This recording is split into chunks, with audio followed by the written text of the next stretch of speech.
জাহাঙ্গীরনগর বিশ্ববিদ্যালয়ের চারুকলা বিভাগের সহকারী অধ্যাপক জান্নাতুল ফেরদৌসী শেষবারের মতো তার নিজস্ব বিভাগে পৌঁছালেন।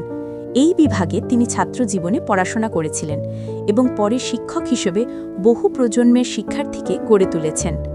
দুপুর 12:30টার দিকে জান্নাতুল ফেরদৌসীর মরদেহ বহনকারী ফ্রিজিং ভ্যানটি চারুকলা বিভাগের সামনে এলে শিক্ষার্থী ও সহকর্মীরা কান্নায় ভেঙে পড়েন। শেষবারের মতো তাকে দেখার জন্য ছুটে আসেন তার পরিচিতরা। প্রাঙ্গণ পুরোপুরি শোকের ছায়ায় ঢাকা পড়ে।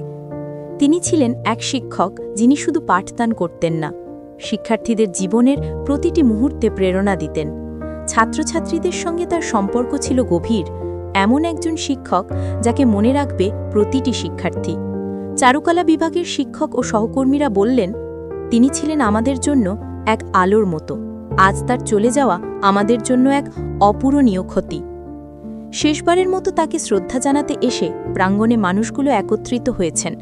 শোক, শ্রদ্ধা আর ভালোবাসা সবই একসাথে মিলিয়ে প্রাঙ্গণকে আবদ্ধ করেছে।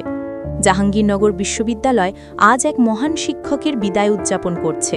তার শিক্ষা, তার প্রেরণা এবং তার ভালোবাসা চিরকাল ছাত্রছাত্রীদের হৃদয়ে বাঁচবে।